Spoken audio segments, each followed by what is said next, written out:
여러분 행복하십시오. 성령 충만하십시오. 아멘.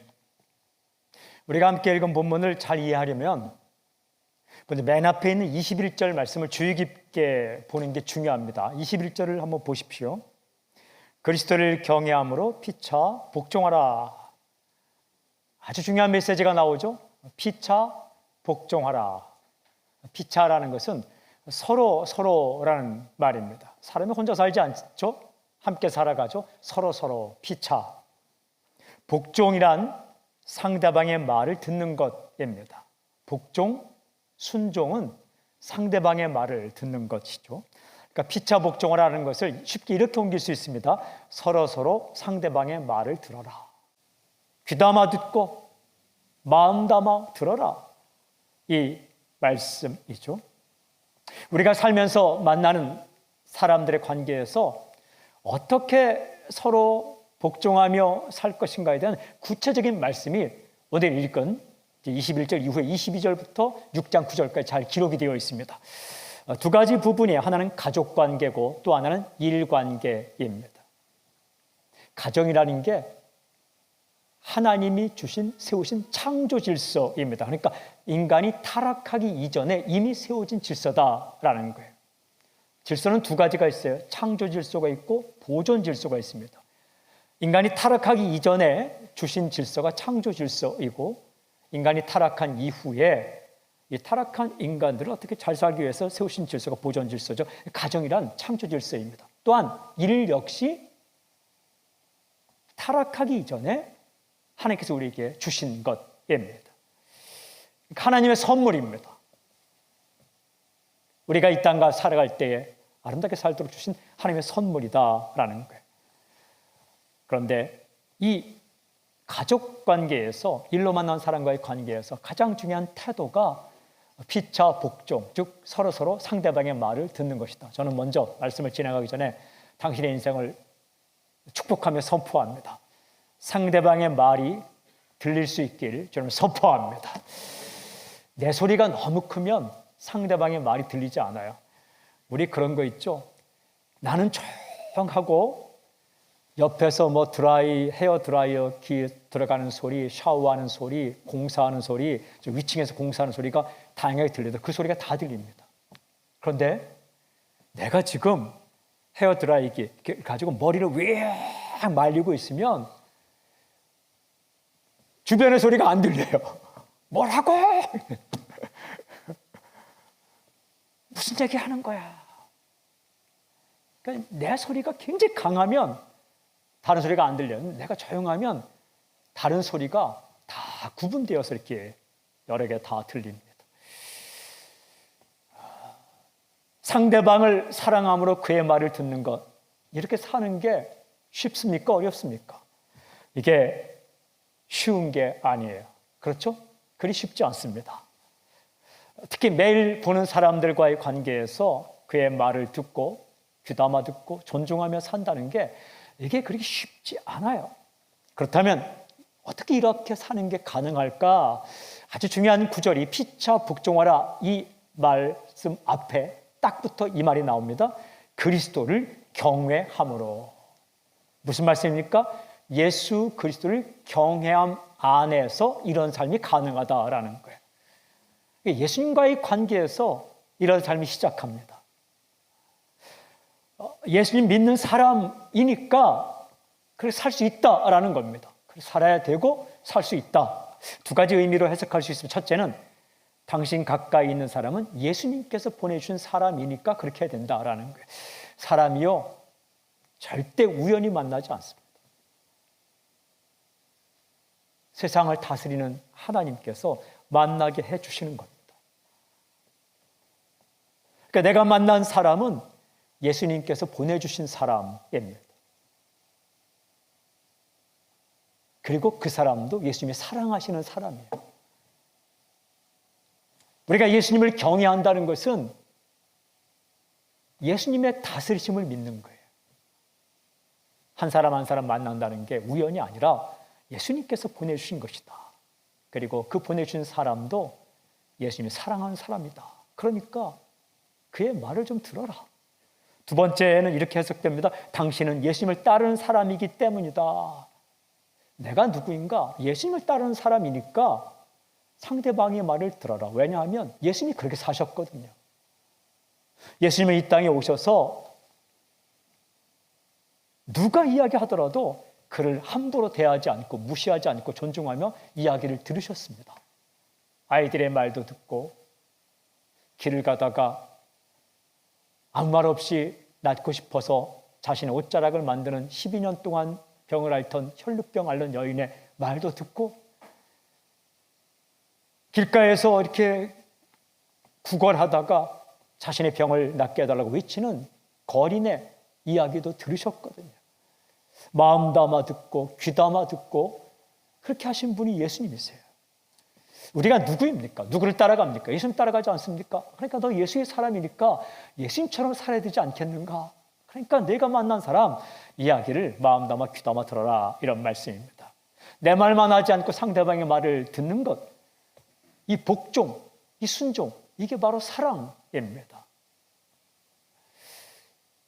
이게 무시가 아니라 존중, 거절이 아니라 받아들임, 이게 사랑이고 이것이 크리스찬의 삶이다라고 말씀하시는 거죠.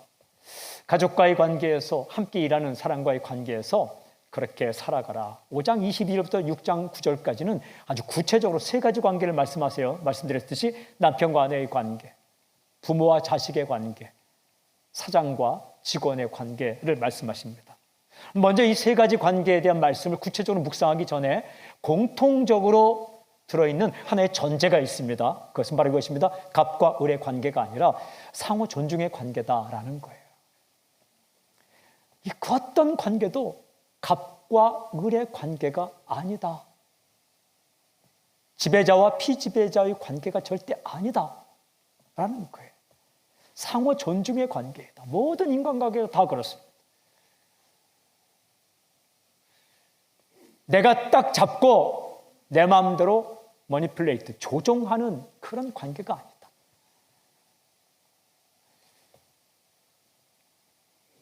한쪽은 갑이고 한쪽은 을이 아니라 상호 존중의 관계다라는 거예요. 남편과 아내의 관계가 그렇고 부모와 자식의 관계가 그러하며, 그리고 일로 만난 부하 직원과 상사 직원 혹은 사장과 직원의 관계가 마찬가지다라는 말씀입니다.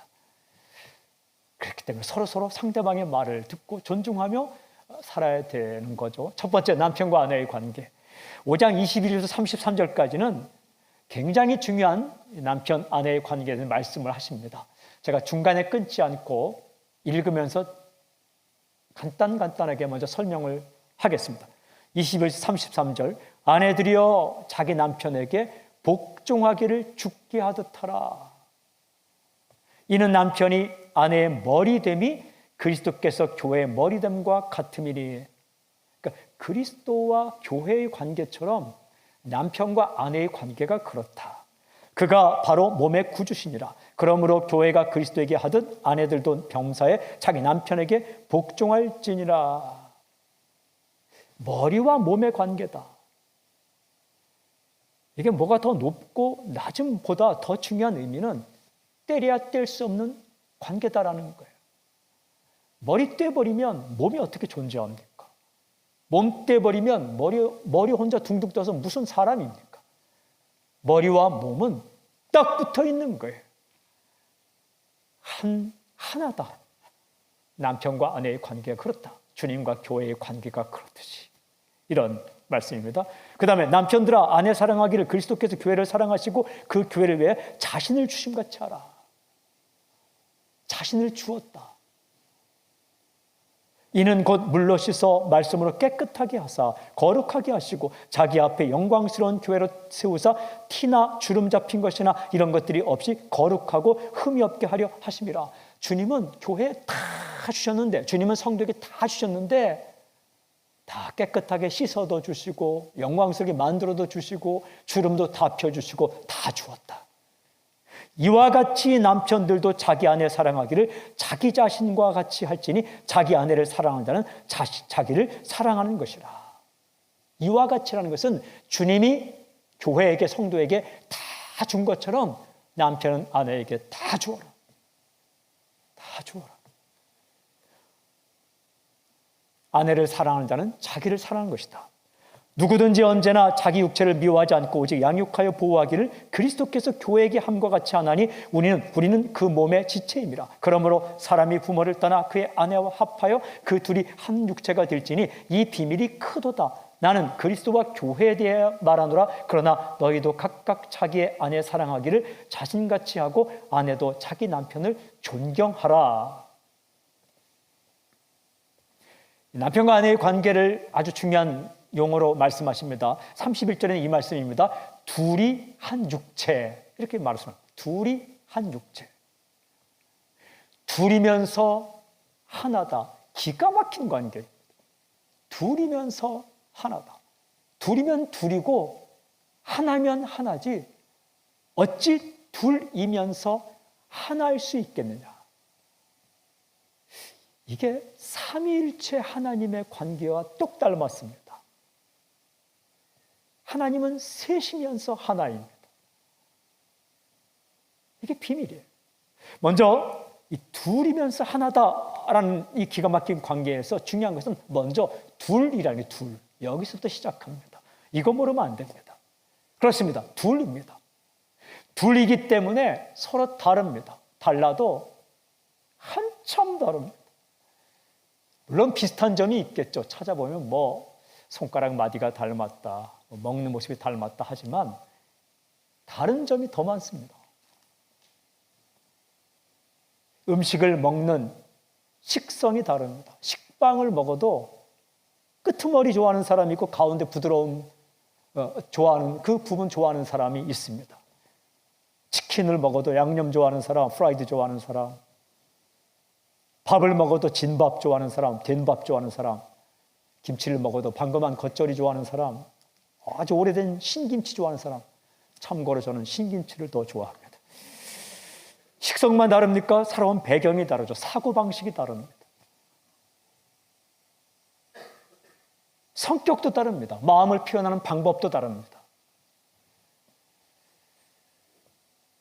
말하는 방법도 다릅니다. 아이 양육 방법도 다릅니다. 경찰형이 있어요.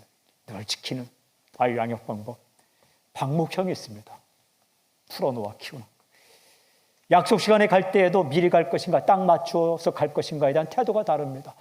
미리 가야 마음이 편한 사람이 있고 미리 가서 한참 기다리면 시간을 손해본 것 같은 사람이 딱 맞추어 한 1분 전에 도착해야 마음의 안도감을 느끼는 그런 사람이 있는 거죠. 다른 게 한두 가지입니까? 근본적으로 남남인데요.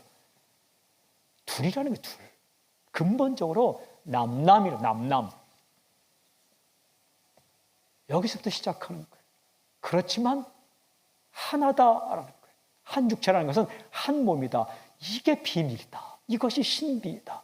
어떻게 이런 게 가능한가? 하나님께서 그렇게 만들었다. 이게 가능하도록 하나님께서 인간을, 아담과 하와를 그렇게 만들어 주셨다라는 거예요. 신비로운 겁니다.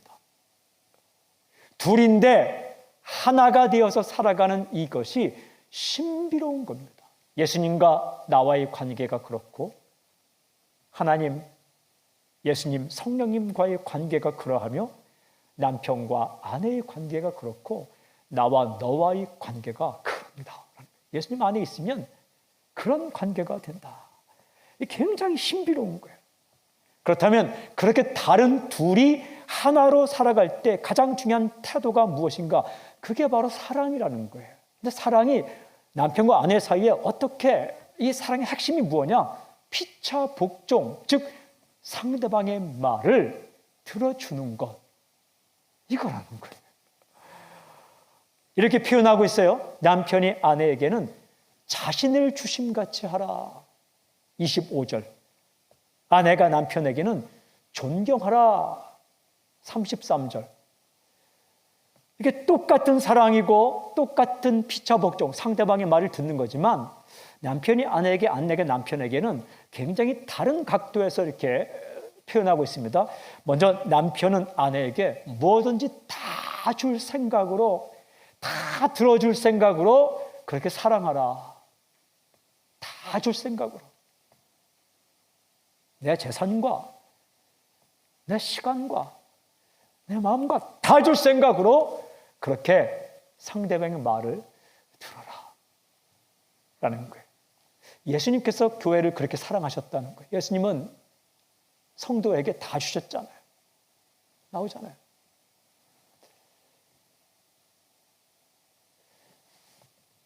다 아끼지 않으셨다. 남편은 아내를 그런 마음으로 사랑하라 라는 것입니다.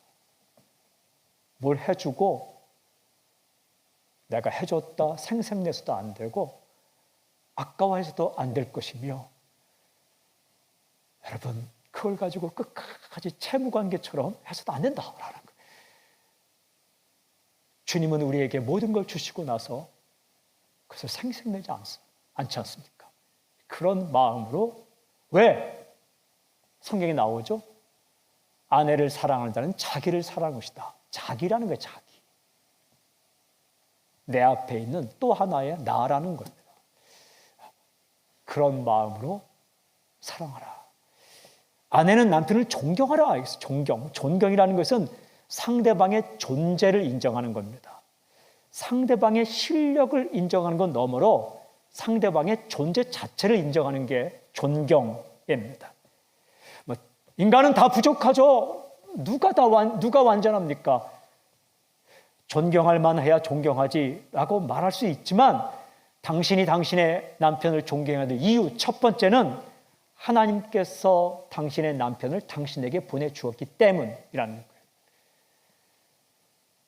수많은 사람이 있지만 핀셋으로 뽑아서 당신 옆에 갖다 놓았기 때문에 그 이유만으로도 당신의 남편을 존경하고 존중해 주라. 뭐예요? 무시하지 말라. 남들과 비교하지 말라. 그 자체를 인정해 주라.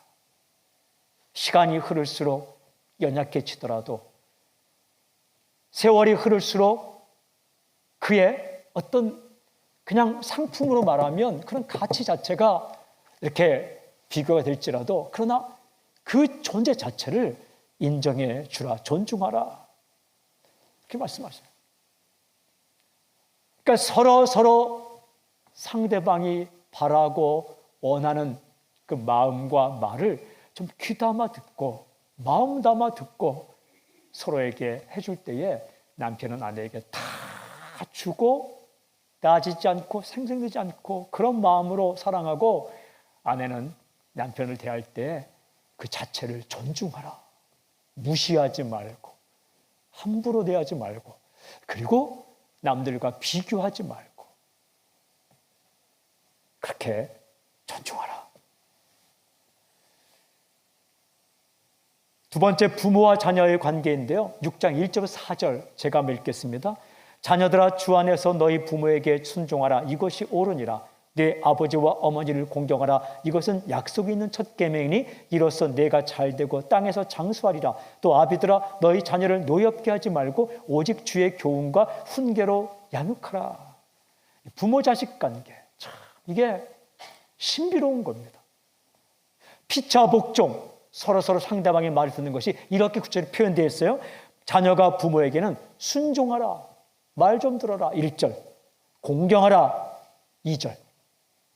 이게 자녀가 부모에게 가져야 할 태도고, 그 다음에 부모가 자녀에게는 노엽게 하지 말고 주의 교훈과 훈계로 양육하라. 이게 잘 봐야 됩니다. 훈계라는 말만 싹 마음에 들어와서 혼내키고 타이르고 그게 아니라 가르치는 건데 어떻게 가르칠 것인가에 대한 말씀입니다. 자, 보세요.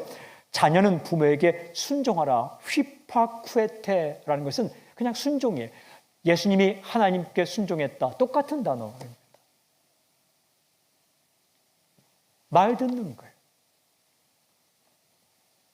순종할 수 있는 기본 태도가 무엇인가? 공경이라고 나옵니다. 2절에 공경은 티마, 이것은 사랑하는 마음으로 존중하는 거예요. 뭐냐면 상대방이 나를 사랑하고 있다는 걸 아는 게 공경이에요. 공경이란 무섭고 벌벌 떨리는 것도 포함되어 있지만 왜 두려워하고 왜 그런가? 상대방이 나를 사랑하고 있다는 걸 알 때에 그 앞에서 두려운 거죠. 이렇게 좋은 떨림, 그런 떨림이죠. 그러니까 부모가 나를 사랑하고 있다는 사실을 알고 그의 말을 들어라, 귀담아 들어라, 무시하지 말라, 마음 담아 들어라. 여러분, 부모님은 자녀를 사랑하기 때문에 말씀하시는 거예요. 다 피가 되고 살이 되는 말씀입니다. 잔소리가 사랑입니다. 멋지게 연설처럼 한 번 하는 게 사랑이 아니라 똑같은 말을 반복하는 게 사랑입니다. 비전은 한 번 이야기하고 끝나는 게 비전이 아니라 끝없이 반복해 말하는 게 비전입니다. 그게 꿈입니다. 사랑은 끝없이 반복하는 거예요. 그것도 큰 문제가 아니라 아주 자잘구레한 문제까지 끝없이 반복하는 잔소리가 사랑이라는 거예요. 그 말을 좀 들어라. 화내지 말고. 항상 자녀는 부모님의 말씀에 예라고 순종할 태도를 가져라. 우산 가져가라. 가져가십시오. 제발 부탁이니까 비 올 때 우산 가져가라. 가져가십시오. 날씨 어플 내밀면서 오늘 오후에 비 안 옵니다. 똑똑하지만 바보 같은 거예요. 그냥 예 하고 가져가십시오. 삭신이 있으시니까 오늘 오후에 비가 올 거니까 우산 가져가라. 어머니, 요즘 세상에 누가 삭신 쓰시는 거로 말합니까? 이 보십시오. 어플을 보십시오. 때때로 어플보다 기상청보다 삭신이 맞을 때가 많거든요. 그러나 맞지 않을지라도 그냥 가져가십시오. 사랑하기 때문에 하신 말씀이니까. 그걸 부득부득 우기면서 엄마는 맨날 그렇게 하지 말고 그냥 가져가요. 비 안 온다. 가져오십시오. 가져갔다 가져오면 뭐 그렇게 힘든 겁니까? 그냥 가져오긴 뭐 하면 오다가 그냥 휘둘면서 운동도 좀 하십시오. 너무 아까우면 돌리면서 오십시오.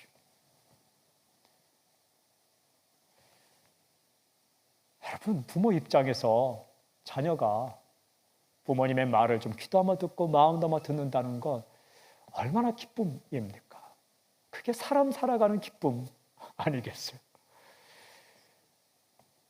부모는 자녀를 화나게 하지 말라라고 말씀하세요. 자녀는 언제 부모에게 화가 날까? 말 같지 않은 말을 할 때 화가 나죠. 자녀도 이제 가치관이 분명하게 형성이 되었는데 잘못된 길을 선택하라고 할 때 화가 나는 거죠. 올바르지 않은 행동을 할 때 화가 나죠. 그렇다면 부모 입장에서 자녀들이 화가 나지 않게 할 수 있는 방법이 무엇일까? 성경에 굉장히 정확히 나옵니다. 자녀를 노엽게 하지 말라라는 말씀 앞에 딱 붙어 나오는 말씀이 뭐예요? 주의 교훈과 훈계로 양육하라 라고 되어 있습니다. 이게 뭐냐면 주님께서 옳다고 말씀하시는 그 길로 자녀를 인도하라라는 겁니다. 여러분, 하나님의 말씀은 꼭 크리스천들에게만 해당되는 말씀입니까? 아닙니다. 하나님의 피조물인 인간에게 모두 다 해당되는 말씀이에요. 정직하게 살고 남의 이야기를 존중하고 사람 무시하지 말고 사랑하고 배고픈 자에게 밥 한 그릇 주고 목마른 자에게 물 한 컵 주고 추운 자에게 옷 한 벌 주고 나그네 된 자, 집 없는 자, 방황하는 자를 이렇게 영접하고 잘해주는 것. 내가 만나는 사람 무시하지 않고 한 사람 한 사람 잘해주는 것. 이게 어찌 크리스천만의 삶입니까? 인간의 삶이죠. 그러니까 주님께서 하신 말씀과 교훈으로 자녀의 인생길을 인도하라. 여러분, 주님의 말씀은 옳은 길입니다. 바른 길입니다. 그 길로 자녀에게 양육하고 훈계하라. 그러면 자녀가 화가 안 난다는 거예요. 설령 내가 그렇게 살아오지 못한 인생이 될지라도 세상에서 그냥 들은 약삭 빠른 방법이나 그리고 잘못된 방법을 가르치지 말고 자녀에게 올바른 방법을 끊임없이 제시하라. 먼저 그 방법을 우리가 알아야 되죠. 그러니까 부모는 말씀 충만해야 되는 겁니다. 사람은요, 내게 바른 길을 제시하지 않을 때에 화가 날 수 있다는 거예요. 자녀가 그렇다는 거예요.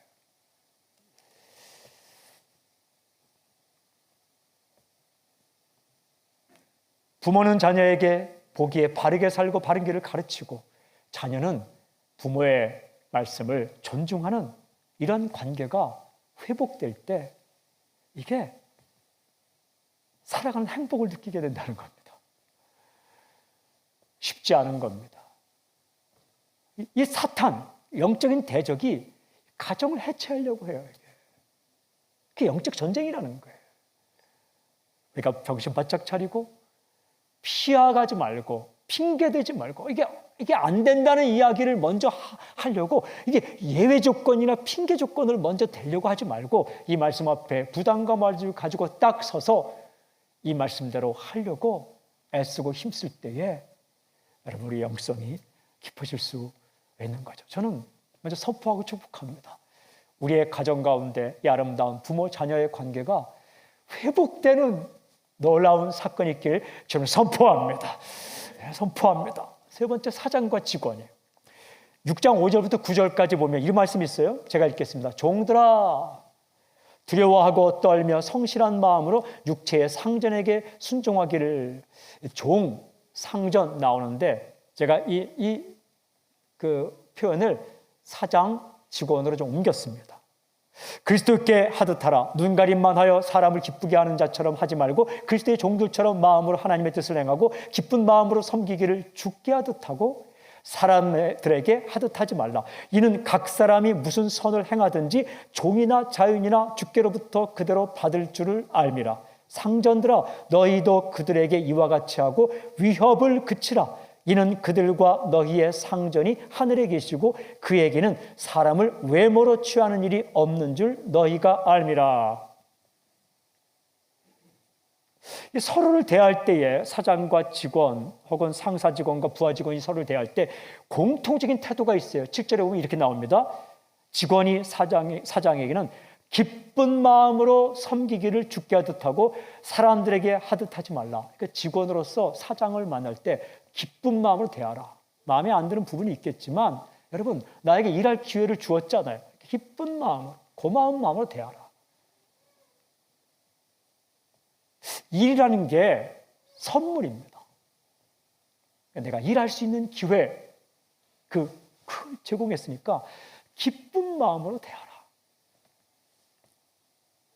또 사장이 직원에게 똑같습니다. 너희도 그들에게 이와 같이 하고 사장도 직원에게 이와 같이 하라는 건 기쁜 마음으로 대하라. 여러분 얼마나 고맙습니까? 돈 주면 끝입니까? 아니잖아요. 직원이 나의 꿈과 나의 비전과 그렇게 함께 하면서 일하고 있잖아요. 그러니까 기쁜 마음으로 고마운 마음으로 대하라. 그리고 회사에서 대할 때도 사람 대하듯 하지 말고 주님을 대하듯 하라. 마치 주님을 대하듯 정중하게 대하라 라는 거예요. 뒤에서 비판하지 말고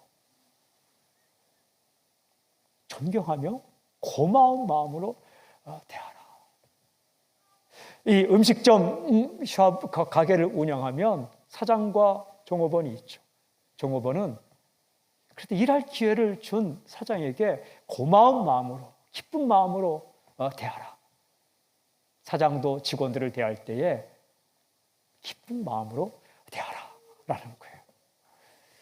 더 구체적으로 들어가서 이렇게 말씀합니다. 직원이 사장에게는 성실한 마음으로 5절, 그리고 눈가림만 하여 사람을 기쁘게 하는 자처럼 하지 말고 6절. 성실하게 일하라. 그 다음에 사장이 직원에게는 위협을 그치라. 9절. 여러분, 직원은 성실하게 일해야 된다라고 말합니다. 사람이 본 데서만 일하지 않고 그저 눈가림만 하지 말고 보든 안 보든 열심히 해라. 대충 일하지 말라. 일은 그렇게 하는 것이다 라는 거예요.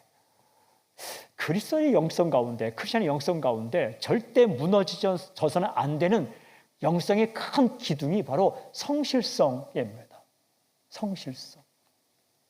성실성이에요. 성실하게 일하는 것, 이게 크리스천의 영성 가운데 굉장히 중요한 기둥입니다. 저는요, 기도 많이 한다고 하면서 자기 일을 성실하게 하지 않는 사람, 그게 좀 이상한 거예요. 엄청나게 전도를 많이 한다고 하면서 본인의 일을 성실하게 하지 않는 사람, 이게 조금 이게 뭔가 이상한 거예요. 아마 기도하다 보면 하나님께서 말씀하세요. 내 일 성실하게 해. 말씀하실 거예요. 그러니까 하나님 말씀 안 듣는 거예요. 안 듣고 자기 말만 하는 거예요. 분명히 그런 사람들은 말씀을 읽어도 자기가 원하는 말씀만 읽고 기도하더라도 자기 말만 할 거예요. 기도하다 보면 하나님께서 말씀할 거예요. 너에게 준 일은 내 선물이야. 보든 안 보든 열심히 해. 이 말씀을 분명히 하나님께서 하실 텐데 그걸 안 듣고 그냥 자기 말만 하고 이상 끝. 하나님께서 이렇게 말씀할 때 나도 좀 내 말 좀 하자 할 때 이상 끝 하고 돌아가는, 분명히 영성의 한 부분이 무너져 있는 거죠. 기도하고 말씀 읽고 주 앞에 엎드리다 보면 자신이 하고 있는 일에 대해 성실하게 해야 되는 그 말씀을 분명히 하신다는 거예요. 그러니까 눈가림만 하지 말고 보든 안 보든 내게 맡겨진 일을 성실하게 일하라. 이것이 일하는 직원의 태도입니다. 태도예요. 이게 성실성에서 실력도 나옵니다. 성실성은 감동을 줍니다. 무슨 일을 맡았든지 성실하게 일하라. 제가 얼마 전에 그 생활의 달인 거기에 대리운전 하시는 분이 나왔는데 20몇 년을 하셨더라고요. 근데 이분이 기가 막히게 성실하신 거예요. 그러니까 성실하게 그 일을 하다 보니까 이렇게 운전을 이제 음주운전하면 안 되잖아요. 음주운전 절대 하지 마십시오. 그 음주운전 하지 않게 해서 이제 대리운전자를 부르는데 이분이 대리운전자가 딱 하면 사람들이 자기가 있는 위치를 잘 모를 때가 많대요. 자기가 지금 어디 있는지. 지금 자기가 있는 위치를 불러줘야 되는데 어디 있는지 몰라서 그냥 빨리 오세요 한다는 거예요. 그러면 이 대리운전 이 기사 선생님이 이렇게 말한다는 거예요. 지금 뭐가 보이십니까? 이렇게. 그러면 또렷하게 말하는 사람이 있고 또렷하게 이야기 못하는 사람이 있대요. 담배라고 쓰면 전봇대가 보입니다. 이렇게. 아, 그래요? 그러면 그 옆에 혹시 이렇게 편의점이 있지 않습니까? 그러면 맞아요. 알겠습니다. 하고 달려간다는 거예요. 이분이 하도 그 지역을 돌아다녔기 때문에 모든 지역의 상호명과 이렇게 그 특징을 다 알고 있는 거예요. 그래서 그 PD가 실험을 했습니다. 어떻게 하냐면 내비게이션을 딱 켜고 어디 딱 찍고 가장 빠른 길을 설명하시오 했더니 이분이 딱 눈 감고 어디 위치에서 30m 가다 우회전, 어디 가다 좌회전, 그 길을 쫙 따라가다 보니까 그게 정확하게 지름길이라는 거예요. 거리와 그 다음에 이 코너에 있는 상호명을 다 안다는 거예요. 제가 그 방송을 보는데 감동을 받는 거예요. 너는 성경을 그렇게 아느냐? 이렇게. 참 그의 얼굴이 빛나더라고요. 그분의 얼굴이 빛나. 그리고 달려간. 정확하게 위치를 알고 정확하게 알고 달려가고 기쁨으로 일하고.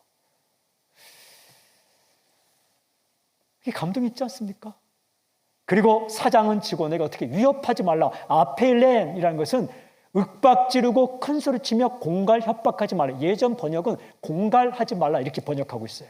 개역 한글에. 그러니까 책상을 뺀다든지 빼냐 안 빼냐 공갈하지 말라는 거예요. 사장이 직원을 위협하지 않고 존중하라, 이렇게 말씀하시는 거예요.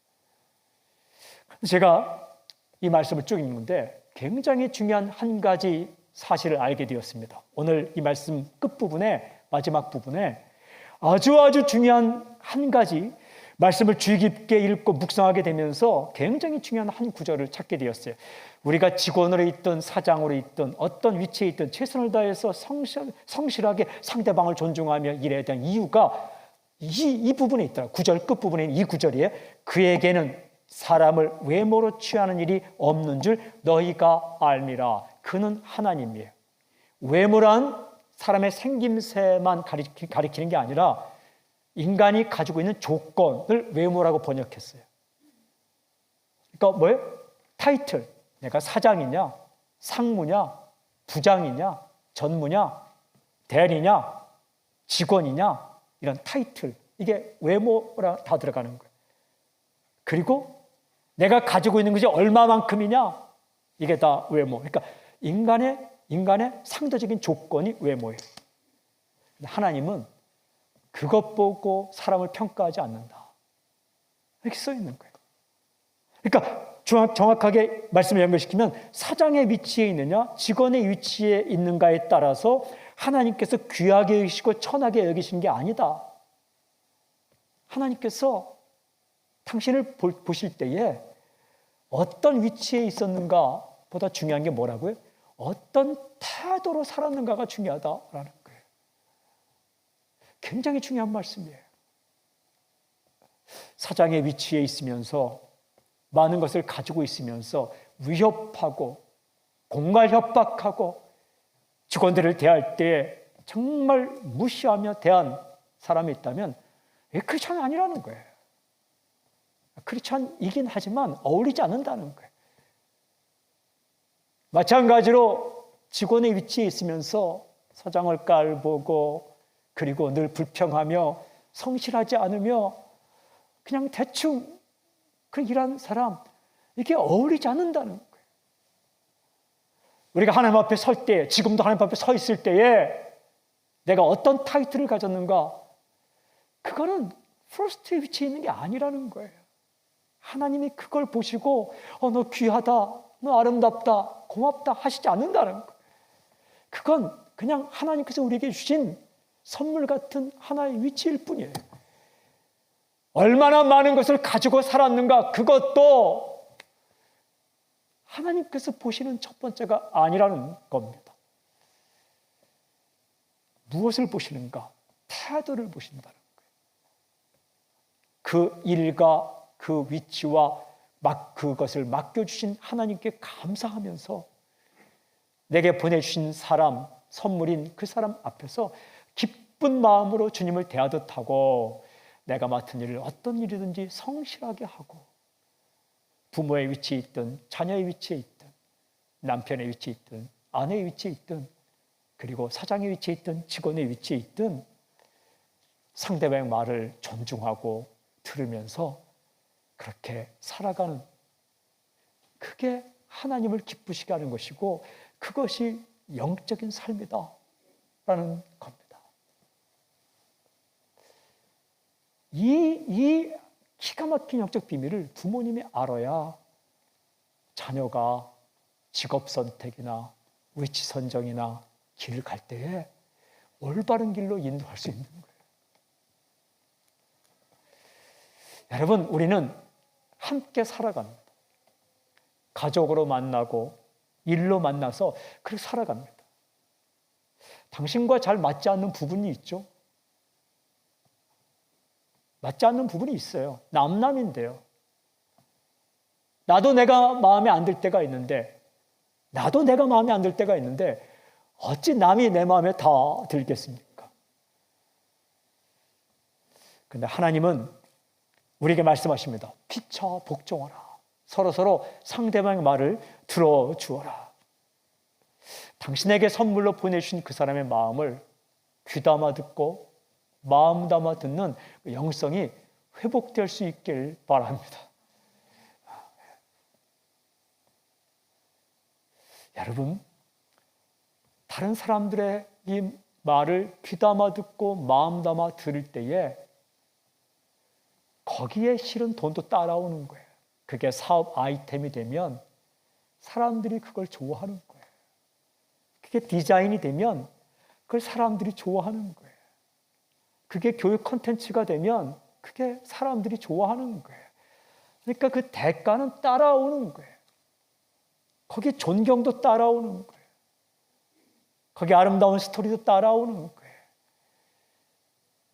먼저 내 존재 자체가 내게 보내준 사람들, 내가 만난 사람들, 가슴 아프고 힘들고 어렵고 답답해하고 그리고 내 곁에 있는 사람들의 말을 귀담아 듣고 마음 담아 들을 태도가 되어 있다면 그것이 사업 아이템으로 변경되면 사람들이 거기에 돈을 쓰는 거예요.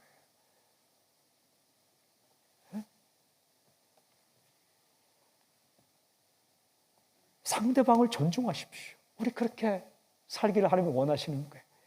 서로를 헐뜯고 뒤에서 비판하는 관계가 아니라 서로를 존중하는 관계, 이 관계가 회복되는 것이 이게 영적 전쟁이라는 거예요. 굉장히 중요한 삶의 부분이 이렇게 사는 게 어리석게 살지 않고 지혜롭게 사는 것이다. 말씀을 마무리하면서 이런 본문 설교하기가 제일 힘들어요. 왜냐하면 사람들이 이렇게 쳐다보면 너는 잘하냐? 이렇게 생각하는 것 같아서 쉽지가 않아요. 그리고 이 말씀을 준비하고 설교하기 이전에 얼마나 이게 부담이 되는지 몰라요. 잘 못하거든요. 그렇지만 그럼에도 불구하고 이 말씀 앞에 정면으로 서는 게 중요합니다. 서두에 말씀드렸어요.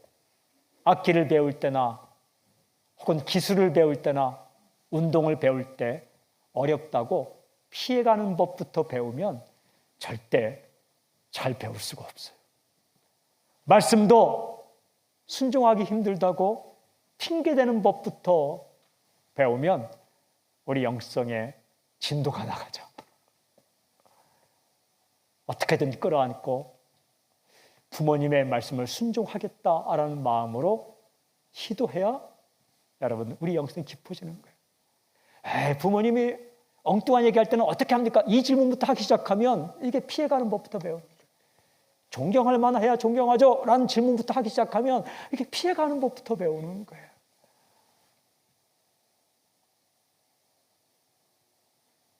쓸데없는 일을 나에게 시키는데 어떻게 내가 성실하게 합니까? 피해 같은 법 되는 거예요. 내가 하는 일이 하찮아 보이는데 이 보잘것없는 일도 그렇게 내가 성실하게 해야 합니까? 피해가는 법도 배우는 거예요. 어떤 일을 만났든지 어떤 사람 만났든지 혹은 정말 부족하게 보이는 사람 만났든지 주님을 대하듯 존중하며 그의 속마음과 그의 말을 들을 태도를 가지고 이 말씀을 끌어안고 그렇게 살고자 할 때에 우리 영성이 깊어지고 삶이 아름다워지고 그리고 하나님께서 우리에게 주시는 삶에서의 기쁨과 아름다움을 누릴 수 있는 그런 인생이 되는 겁니다.